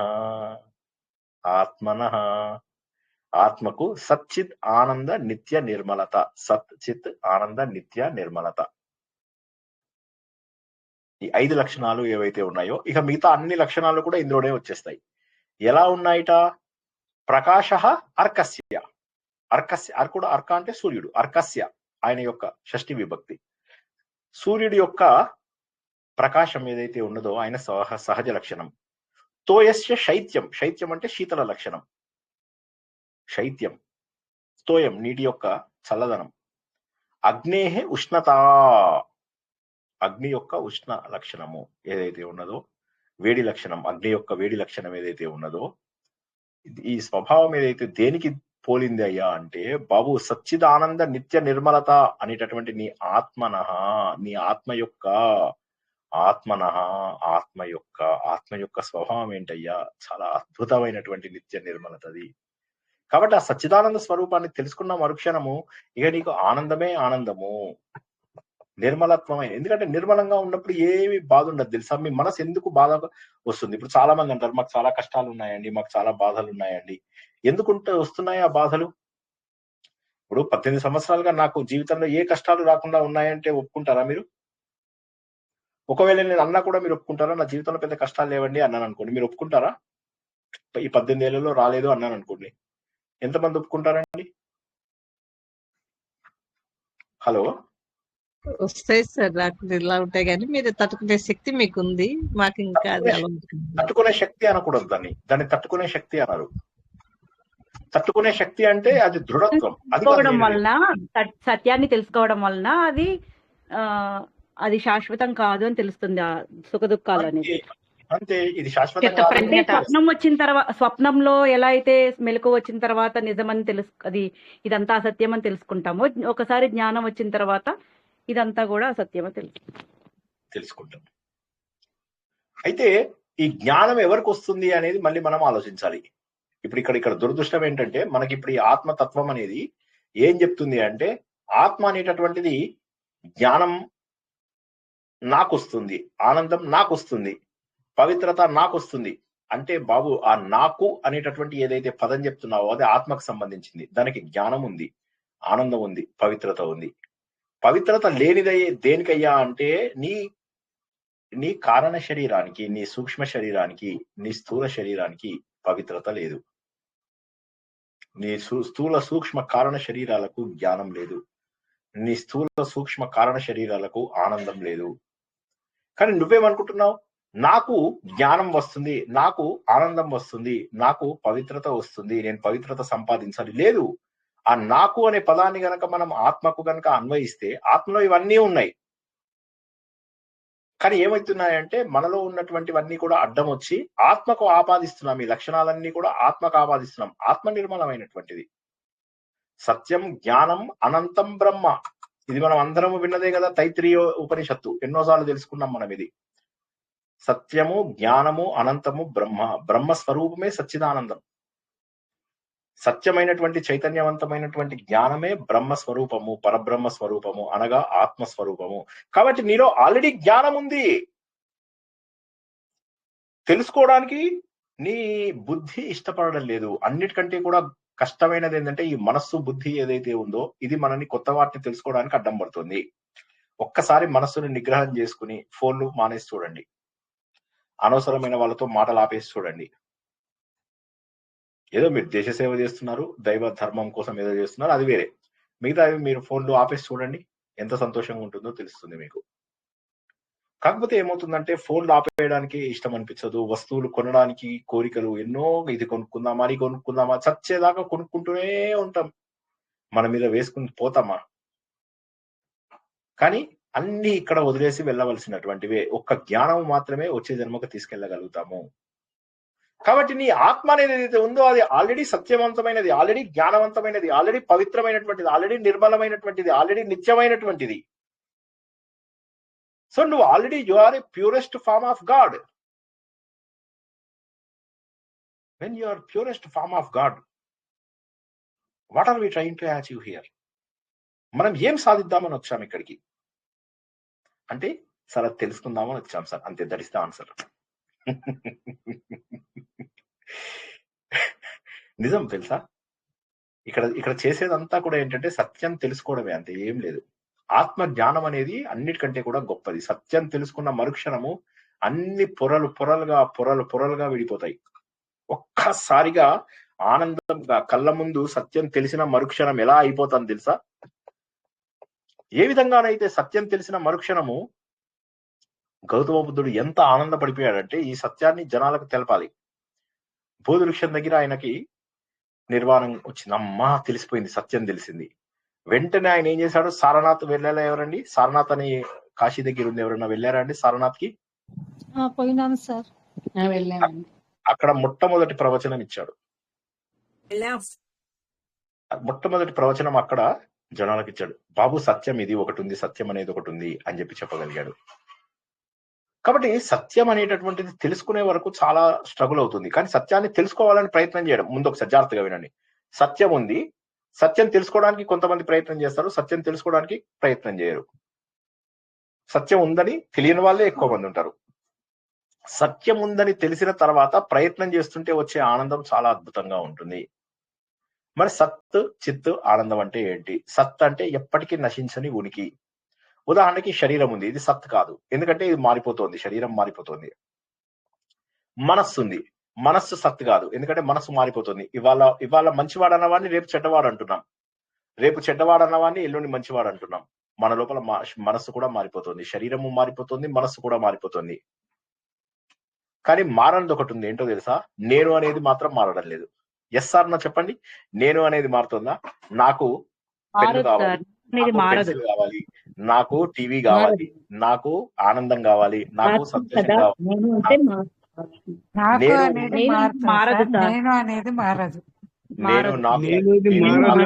నేను అనే దాని మీద బుద్ధి ఎక్కువ పెట్టకూడదు, అది నాది అహంకారం అయిపోతుంది. నేను అనేది మాట పదం మామూలుగా అడిగేది మామూలుగా, అది వేరే ఇది వేరే, రెండు ఉన్నాయి దాంట్లో పదాలు. నాది నేను అనేది వేరే, కానీ నాది అనేది వేరే, నేను అనేటప్పుడు మామూలుగా నాది సార్ అనేది వేరే. ఇప్పుడు ఇక్కడ నేను ఉన్నాను అనేటటువంటి ఉనికి ఏదైతే ఉందో ఆ ఉనికి మారుతుందా? నేను అనేది చాలా చిన్నప్పుడు, నేను తల్లి కడుపులో ఉన్నప్పుడు కూడా ఉన్నాను. నేను తల్లి కడుపులో ఉన్నప్పుడు ఎవడన్నా వచ్చి నాకు కారు ఇస్తే ఎట్లా ఉంటుందండి? హలో, కారిస్తే ఎలా ఉంటుంది? ఏం తెలియని స్థితిలో ఉంటాం అక్కడ. సరే, పెద్ద అయిన తర్వాత కొద్దిగా తల్లి కడుపులోంచి బయటకు వచ్చిన తర్వాత నాకు సెరిలాక్ ఇస్తారా, లేకపోతే ఒక మెర్సిడీస్ బెంజ్ కార్ ఇస్తారా? పెద్ద అయ్యాక బెంజ్ కార్ ఇస్తారు. నేను చిన్నప్పుడు సెరిలాక్ సెరిలాక్ ఇస్తారు. స్కూల్లోకి ఆడుకోవాల్సినటువంటి పిల్లలు ఉంటారు కదా, వాళ్ళకి మీరు స్కూల్ పుస్తకాలు ఇస్తారా, లేకపోతే ఆట బొమ్మలు ఇస్తారా? ఓ పుస్తకం, చాక్లెట్, బొమ్మ ఇస్తాం. చాక్లెట్లు ఇస్తారు, బొమ్మలు ఇస్తారు. ఆ తర్వాత మెల్లమెల్లగా వాడు సైకిల్ అడుగుతాడు, మొబైల్ ఫోన్ అడుగుతాడు. ఓకే, తర్వాత పెద్దలు అవుతారు. అప్పుడు చాలా మంది అడుగుతారు, ఏమండి మీ పిల్లలు పైకి వచ్చారా అని. అంటే దానికి తండ్రి జవాబు చెప్తాడు, ఎందుకు పైకి రాలేదండి, పెద్దాడు కొట్టడానికి చాలు లేదు పైకి వచ్చి, చిన్నవాడు ఈ మధ్య కొట్టడానికి పైకి వస్తున్నాడు అని చెప్పేసి చెప్తారనమాట. అత్యంత దారుణం. ఒకరి గురించి చెప్పకూడదు కానీ దురదృష్టవశాత్తు చెప్పవలసి వస్తుంది. ఈ 3 రోజుల కింద నా మిత్రుడు ఒక అతను కాల్ చేశాడు, మా RSS మిత్రుడు. అతడు చెప్తున్నాడు అనమాట, నాకు ఇలా ఉద్యోగం లేదు, కొద్దిగా ఒక 3-4 ఏళ్లుగా, అంటే అతనికి ఏమైందంటే 2019కి అతను ఇండియాకి వచ్చేసాడు అనమాట.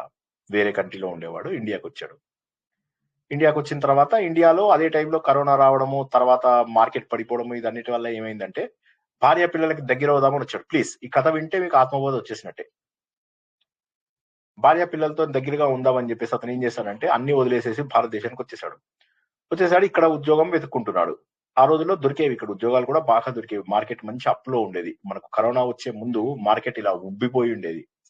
చాలా బాగుంది అనుకున్నాడు. సరే వచ్చాడు. తర్వాత కరోనా వచ్చింది. కరోనా వచ్చిన తర్వాత ప్రపంచం అంతా కూడా నాశనం అయిపోయింది. ఎందుకని? కరోనా వల్ల కాదు, కరోనా వల్ల వ్యక్తుల ఆలోచనలు చాలా చెడిపోయి అవతల వాడిని దోచైనా సరే, అవతల వాడిని చంపైనా సరే నేను డబ్బు సంపాదించాలి, అవతల వాళ్ళని దోచుకునైనా సరే, అవతల వాళ్ళని చంపేసైనా సరే నేను డబ్బు సంపాదించుకోవాలి. హాస్పిటల్ ఖర్చులు పెరిగిపోయాయి, కార్ల ఖర్చులు పెరిగిపోయాయి, వస్తువుల ఖర్చులు పెరిగిపోయాయి, ఎక్కడికి వెళ్ళండి అక్కడ పెరిగిపోయాయి. ప్రతి ఒక్కడు అసలు ఎథిక్స్ అనేవి కరోనాకు ముందు, కరోనాకు తర్వాత నీతులు నియమాలు అనేవి కరోనాకు ముందు, కరోనాకు తర్వాత. కరోనా తర్వాత ఈ పారాయణం గ్యాంగులు ఎక్కువయ్యాయి. పారాయణ గ్యాంగుల లోపల డబ్బులు సంపాదించడాలు, లక్షలు మారుతోంది. నువ్వు ఫలానా చదివితే నీకు చీర పెడతాను, ఫలానా చదివితే నీకు ఇది. ఒక ఆవిడని అడిగాను, ఎందుకండి ఇది అంటే, సార్ అలా చేయకపోతే ఎక్కడొస్తారు సార్, ఒక్కొక్కళ్ళకి ఒక్కొక్క చీర అయినా ఆశ పెట్టకపోతే రారు కదా సార్. చెప్పండి, ఇలాంటి వాటిని ఏమంటారు?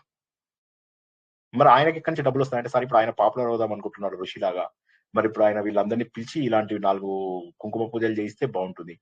మరి లీడర్స్ ని ఏం చేస్తున్నారు అంటే, సార్ అందులో ఒక 10 మంది లీడర్స్ ని ఐడెంటిఫై చేశాం సార్, వాళ్ళని స్టేజ్ మీద అటు ఇటు హడావిడిగా తిరగచ్చు అని చెప్పాం. వాళ్ళకి చాలు సార్, వాళ్ళకి మామూలు చీర పెట్టి స్టేజ్ మీద 4 తిప్పితే చాలు, వాళ్ళ గ్యాంగ్ అందరినీ వేసుకొస్తారు. వీళ్ళు ఏం చేస్తారంటే కొత్త గుంపుల్ని తయారు చేసుకుంటారు. ఆ గుంపుల్లో అందరికీ కూడా అయోమయమైనటువంటి, అసలు ఎవరికి తెలివితేటలు ఉండవు. ఇప్పుడు మీరు రమణానంద గారిది విన్నారు కదా, ఆయన అల్లా ఇవి అన్ని చెప్పినా కూడా ఎవరు ఆయన ఏం మాట్లాడరు. ఆయన శిష్యులందరూ కూడా సంతోషిస్తుంటారు. ఆయన కూతుర్లనే 100 ఎకరాలకు అధిపతులు చేసినా ఎవడు మాట్లాడు. అందరూ కూడా గొర్రెల్లాగా తలకాయ ఉంచుకుంటున్నారు. కల్కి భగవాన్ ఆయన సంపాదించిన ఆస్తంతా పోయి, నేను దేవుణ్ణి, నా భార్య దేవుడు పోయి, ఇప్పుడు నా కూతురు, నా కొడుకు, అల్లుడు దేవుళ్ళు అని చెప్తే అందరూ ఓ సంతోషం అని చెప్పేసి వెళ్ళిపోతున్నారు. ఎందుకు ఇంత మూర్ఖంగా ఎందుకు మారిపోతున్నారు జనాలు? ఆలోచన లేకుండా, వివేకం లేకుండా చేసేవే గౌడు. ఆయన మా ఇంటి పక్కనే వాళ్ళ తమ్ముడు ఉన్నాడు. పిచ్చి పారాయణలు, పిచ్చి పూజలు ఇవన్నీ పెరిగిపోయేసరికి ఏమైంది, బయట జనాలు ఇప్పుడు ధార్మిక సంస్థలు కూడా డబ్బులు. ఒక ఆలయం గురించి చెప్పాను కదా, అక్కడికి వెళ్తే పెళ్లి చేసుకుంటాడని ఒక ప్రవచనకర్త, పెళ్లిళ్ళు జరుగుతాయని ఒక ప్రవచనకర్త చెప్పాడు. నా మాట నమ్మండి అనుకుంటూ ఇలా చెయ్యూపుతూ కళ్ళు ఇంత పెద్దవి చేసి, తను బాగున్నాడు, తన జీవితంలో ఏదో జన్మ పుణ్యము వచ్చింది జన్మ లోపల, కానీ తనతోని వినే వాళ్ళందరినీ మూఢనమ్మకాలలో మూర్ఖంగా తయారు చేసి పెట్టేశాడు. ఇప్పుడు ఏమైంది, ఆ టెంపుల్ ని రీకన్స్ట్రక్ట్ చేస్తున్నారట, వాళ్ళందరినీ డబ్బు అడుగుతున్నారు. ఏం హక్కు ఉందండి? ₹1,00,000 ఇవ్వమని అడుగుతున్నారు. ఏం హక్కు ఉందండి వాళ్ళకి? మనం ఇచ్చిన డబ్బుని ప్రతి చోట సర్వనాశనం చేస్తున్నారు. ఇటు చూస్తేనేమో గవర్నమెంట్లు తీసుకుని తుర్కాలకి, క్రిస్టియన్స్ కి డబ్బులు ఇచ్చేస్తున్నాయి. ఇటు చూస్తేనేమో సాయిబాబా వాళ్ళేమో అసలు మేము హిందువులమే కాదు, మాకు హిందూ సంస్థ కిందికి రాదు అని చెప్పి వాళ్ళు సంపాదించిన డబ్బంతా కూడా వాళ్ళు తీసుకెళ్లిపోయి జిహాదీలకు పెడుతున్నారు. ఇంకా ఏ రకంగా మీరు ఇచ్చినటువంటి ఈ డబ్బులు సద్వినియోగం అవుతాయి? ఆలోచించండి ఒకసారి. ఇదే మా మిత్రుడి విషయంలో జరిగి అతను చివరికి ఏం చేశాడంటే ఇక చివరికి అటు ఇటు వెళ్ళాడు. ఇంట్లో మెల్లమెల్లగా పరిస్థితి కొద్దిగా సన్నగిల్లింది అతనికి. సన్నగిల్లి బాధపడడం మొదలెట్టాడు. ఎట్లాగా ఇంట్లోపల ఏ వైఫ్ కోసం, ఏ పిల్లల కోసం అయితే అతను భారతదేశంకి వచ్చాడో వాళ్ళు అతన్ని చులకన చేయడం మొదలెట్టారు. ఏమన్నా మాట్లాడితే కొడుకే నువ్వు నోరు మూసుకో నీకేం తెలియదు అనే స్థాయికి వచ్చాడు. ఇప్పుడు అతను అంటున్నాడు, వాళ్ళని నేను తప్పుపట్టాను సార్, వాళ్ళు కూడా కరెక్టే చెప్పేది, వాళ్ళ మాటల్లో నిజం ఉంది. నేను నీకు సిగ్గు లేక వాళ్ళ మాటల్లో నిజం ఉంది అంటున్నావు. నువ్వు ఎవరి కోసం వచ్చావు? వాళ్ళ కోసం వచ్చావు. నువ్వు సంపాదించకపోతే నీకు విలువ ఇవ్వరా? సంపాదిస్తేనే నీకు విలువ ఇస్తారా? అంటే అతను ఏం మాట్లాడటం లేదు. అతను భార్య పిల్లలు తిట్టినా సరే తను మళ్ళీ వాళ్ళ దగ్గర మంచి ఇప్పుడు 54 ఏళ్ళకి అతను ఇప్పుడు ఉద్యోగం తెచ్చుకోవాలని ప్రయత్నం చేస్తున్నాడు. ఏమంటారు ఇప్పుడు అతన్ని? అందులో అతనికి పెద్ద ఇవి కూడా ఏం లేవు, మంచి ఇవి కూడా లేవు. మరి ఆయన ఎలాగా తెచ్చుకోగలడు జాబ్? తెచ్చుకుని ఇవాళ వైఫ్ కి పిల్లలకి ప్రూవ్ చేసుకుందాం అనుకుంటున్నాడు. క్షణభంగురం జీవితము, క్షణభంగురం, ఒక గాలి బుడగ. దీంట్లోపల ఉన్నన్ని రోజులు అవమానాలు భరిస్తూ అందరితోని చీత్కారాలు తీసుకుంటూ కూడా ఇంకా జీవితాన్ని నడపడం ఎంతవరకు బాగుంది? మీ అందరికీ సమంజసం అనిపిస్తుందా? ఈ జీవితం మీకు అందరికీ ఆనందం అనిపిస్తుందా? నాకు ఒక్కసారి చెప్పండి, ఎవరైనా మాట్లాడండి. ఆనందంగా అనిపిస్తుందా ఇలాగా? హలో, ఆనందమే సార్, జీవించాలని అనిపించదు అలాగైతే. మరి పిల్లల పైన భోజనాలకు ఆధారపడాలి, పిల్లల పైన మనం మన పనులకు ఆధారపడాలి. అలాంటి స్థితి కూడా ఉన్నవాళ్ళు లేరంట అలా. మరి ఒక్కసారి ఆలోచించండి. నరకం సార్. చాలా మంది పిల్లలపై ఆధారపడే వాళ్ళు ఉన్నారు సార్. దురదృష్టం, ఎంత దురదృష్టం చెప్పండి. అదే గనక మీరు ఆత్మజ్ఞానం తెచ్చుకున్నట్లయితే మీకు ఇవాళ వేరే వాళ్ళ పైన ఆధారపడాల్సినటువంటి అవసరం ఉందా? మీ కొడుకు మంచాడే అనుకోండి, కోడలు మంచిది కాకపోతే ఏం చేస్తారు? మీ కూతురు మంచిదే అనుకోండి, అల్లుడు మంచాడు కాకపోతే ఏం చేస్తారు? మీ కొడుకు కూతురు ఇద్దరు మంచాలు కాదనుకోండి, అప్పుడు ఏం చేస్తారు? లేదు, మీ కొడుకుని కూతుర్ని చాలా బాగా పెంచారు. పెంచిన తర్వాత వాళ్ళని సమాజంలో మంచిగా చేద్దాం అనుకుంటారు. ఈ టైం లోపల ఏమైంది? ఆ కూతుర్ని ఎవడో తురకాడు ఆటోవాడు, మీరు కూతుర్నేమో నానా కష్టాలు పడి ఇంజనీరింగ్ చేయించి MBA చేయించి ఉంచుతారు. ఎవడో తురకాడు వచ్చి ఆటోలో ఎక్కించుకుని తీసుకుపోయి మెల్లగా లవ్ జిహాద్ అంటాడు, బేగం అని చెప్పి పేరు మారుస్తాడు, బురకా వేస్తాడు. తర్వాత కొన్ని రోజులకు అత్యంత కిరాతకంగా చంపేస్తాడు. కొడుకున్నాడు, కొడుకు ఏంటంటే హిందువుల దేవుళ్ళు వేరు, వాలిని రాముడు వెనక నుంచి చంపాడు. ఈ పురాణాల మీద ఎవరైనా క్వశ్చన్స్ వేసారనుకోండి, వాళ్ళని మీరు చెప్పుతోని కొట్టండి. మీకు అసలు పురాణాలతోని రామాయణ మహాభారతాల నుంచి సార్ రాముడు ఇలా చేయడం కరెక్టా, సీత ఇలా చేయడం కరెక్టా, సుగ్రీవుడు ఇలా చేయడం కరెక్టా, ఈ మాటలు మాట్లాడే అర్హత ఎక్కడుంది వాళ్ళకి? ముందు వాళ్ళు వేదాలు ఏం చెప్తున్నాయో తెలుసుకున్నారా? తెలుసుకోకుండా అడిగేది ఏముంది? ఎవడో అంటాడనమాట, అవునండి అడగాలి, సమాధానాలు చెప్పాలి అని. నేనంటాను, సరే రండి కూర్చోండి సమాధానాలు చెప్తాను అంటే ఆవులు ఇచ్చేస్తారు, పెద్ద పెద్ద ఆవులు ఇంతలు. సరే జవాబులు చెప్తాను రండి. మీరు అడిగిన ప్రతి ప్రశ్నకు ఇప్పుడు మనం సుమారుగా ఇప్పటి వరకు 1300 ప్రవచనాలు చేసుకున్నాం. 1400కి అవుతాయి, ఇప్పుడు ఈ నెల తిరిగేసరికి 1400 అవుతాయి. 1400 ప్రవచనాలలో ప్రతి ప్రవచనంలో కనీసం గంట సేపు మనము ప్రశ్న జవాబులకు సమయం కేటాయించుకున్నాం. ఇన్ని జవాబులు చెప్పినా ఇంకా సందేహాలుండి ఇంకా కూడా వెళ్ళి గుళ్ళకెళ్ళి ఆ రష్యన్ లోపల మంచిగా అయిందండి దర్శనం, చాలా మస్తు అయింది దర్శనం అంటారు. నువ్వు ఇచ్చే డబ్బంతా అక్కడ తురకాడో క్రిస్టియను లేవేస్తాడు. రామాలయం ఉంది, రామాలయంలో ఏమైంది? మొన్న బోలెడంత డబ్బుని ఎవరో దొంగలు లాగేశారు. ఏం చేస్తాం? కనకదుర్గ ఉన్నాయి, వెండి సింహాలు ఎవరు ఎత్తుకుపోయారు వేరే గవర్నమెంట్ ఉన్నప్పుడు. తర్వాత అది అక్కడేమో రథంగాలు చేశారు, ఆలయాలను కూల్చేశారు. ఇవెవ్వరూ మాట్లాడరు మళ్ళీ. సో కాబట్టి ఏమైపోతుందంటే గుర్తుంచుకోవాలి ఏంటంటే నాకు ఏం విలువ, నాకు అంటే ఈ శరీరానికి ఏం విలువ అని సత్యం తెలుసుకోవాలి. ఈ శరీరం పడిపోతుంది, వయసు పెరిగిపోతుంది, ఇప్పుడు నేను 60 ఏళ్ళకి 70 ఏళ్ళకి సంపాదించడానికి కూర్చుంటానా ఇంకా అని ఆలోచించాలి. కాబట్టి మనకు కావాల్సింది ఏంటంటే అంటే సత్ తర్వాత అది నెక్స్ట్ది చిత్ అంటే చైతన్యం.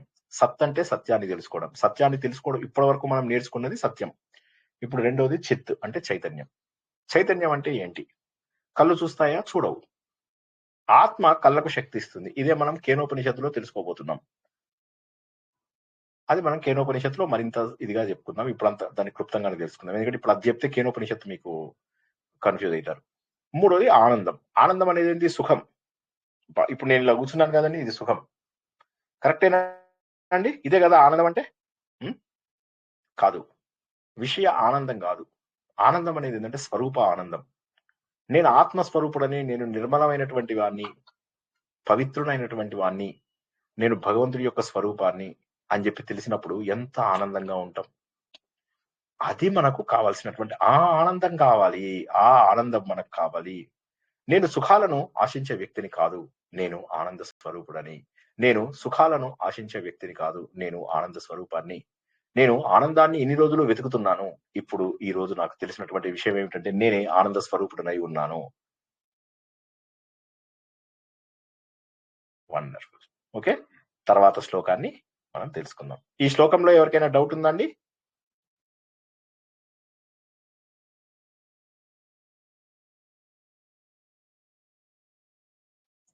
ఓకే, తర్వాత శ్లోకి.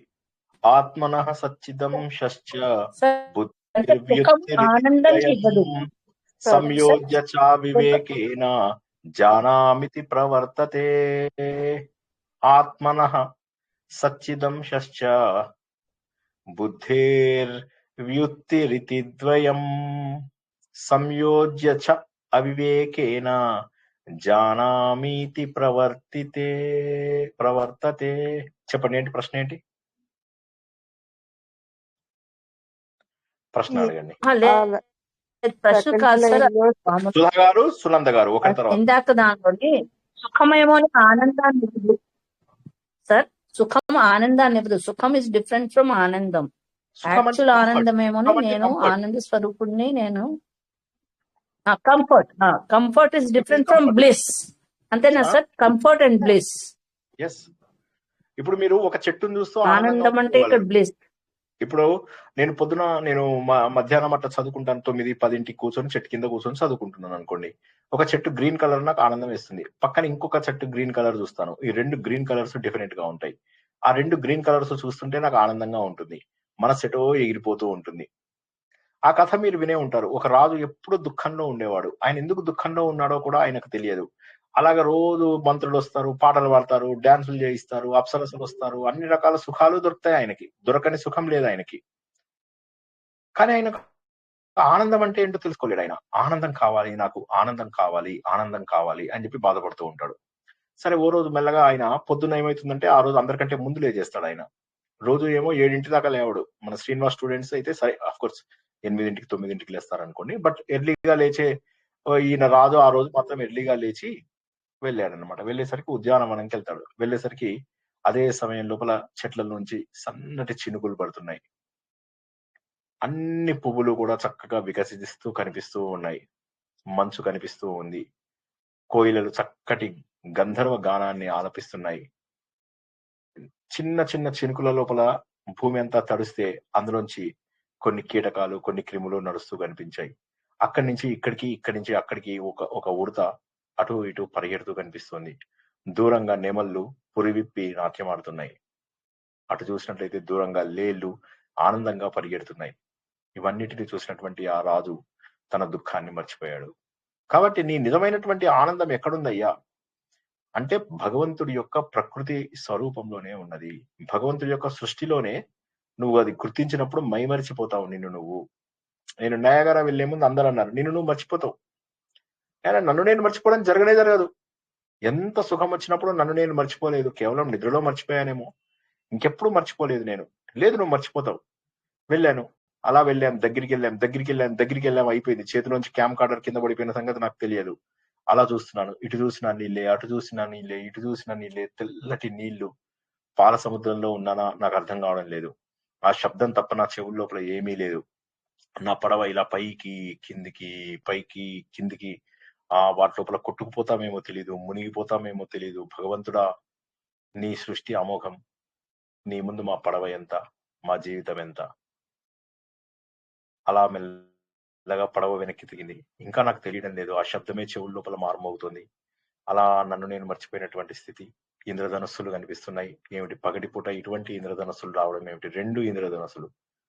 అవన్నీ ఆ నీళ్ళల్లో చూస్తూ ఆ బిందువులన్నీ కూడా కళ్ళ ముందు అలా కదులుతూ అలా మైమరిచిపోయా. నన్ను నేను మర్చిపోయా. ఎక్కడున్నానో కూడా తెలియదు. పడవను మళ్ళీ వెనక్కి తిప్పి అలా ముందుకెళ్తే మళ్ళీ అమెరికన్ ఫాల్స్ వస్తాయి.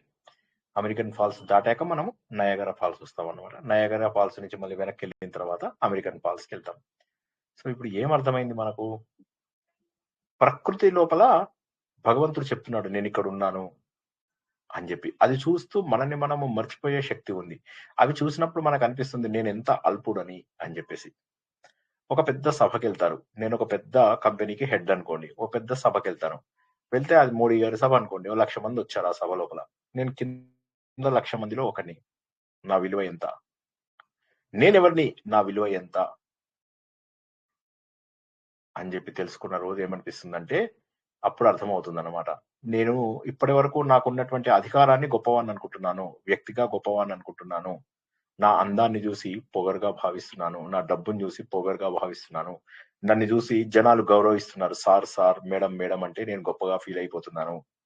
కానీ నేను అవసరమైనటువంటి జ్ఞానం ఏదైతే ఆధ్యాత్మిక సంపద ఏదైతే ఉందో ఆధ్యాత్మిక సంపదని నేను అర్థం చేసుకోవడం లేదు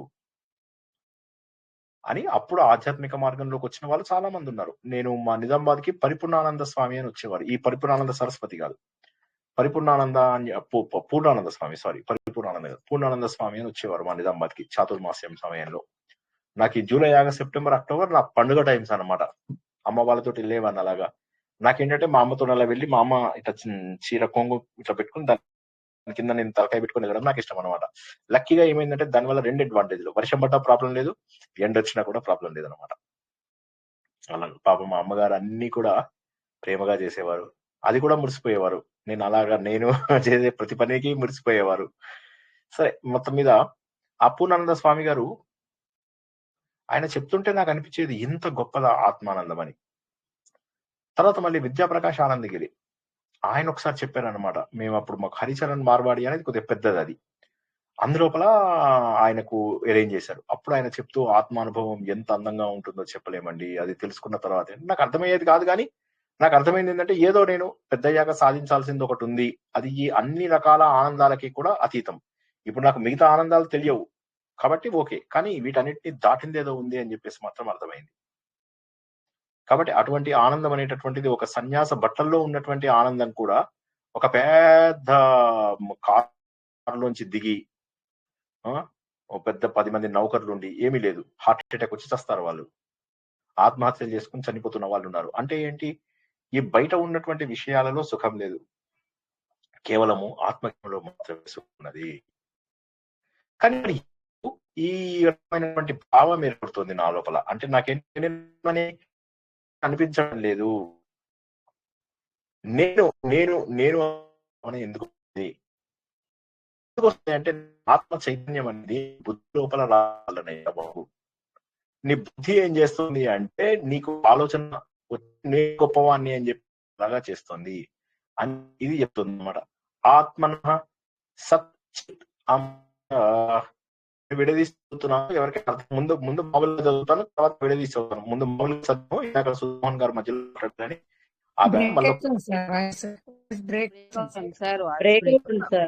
బ్రేక్ అవుతుంది. ఇప్పటికి మారలే కదా.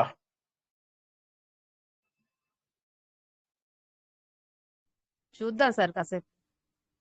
మీ వాయిస్ క్లియర్ గానే ఉంది. మీ వాయిస్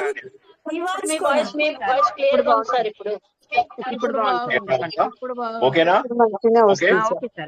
ఇప్పుడు బాగుంది.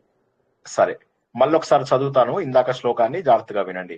ఆత్మన సచ్చిదంశ్చ బుద్ధేర్వ్యుత్తిరితి ద్వయం సంయోజ్య చ అవివేకేన జానామీతి ప్రవర్తతే. మళ్ళీ వినిపించట్లేదా అండి? భారతి గారు, చంద్రకళ గారు ఇలా పెట్టారు.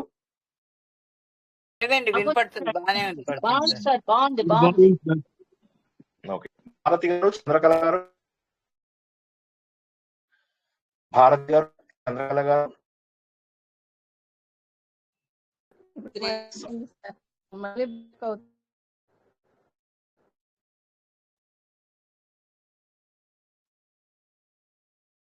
కొంచెం సార్ ఆ, కట్ చేస్తా. ఆపేస్తా? ఆడియో ఇలా ఉంది బ్రేక్ అవుతుంది మీరే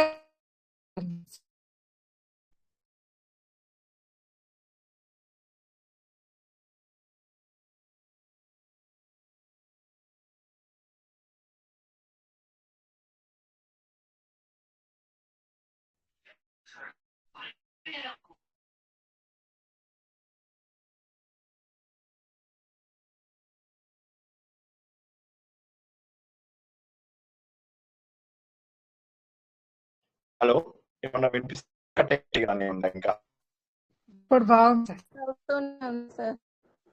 సార్ ఇంకా అలాగే ఉన్నట్టు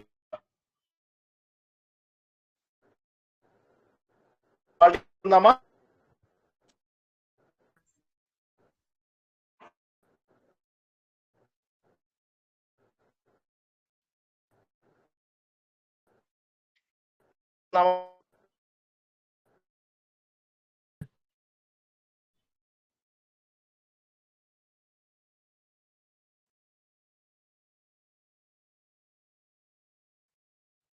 ఎవరికో సార్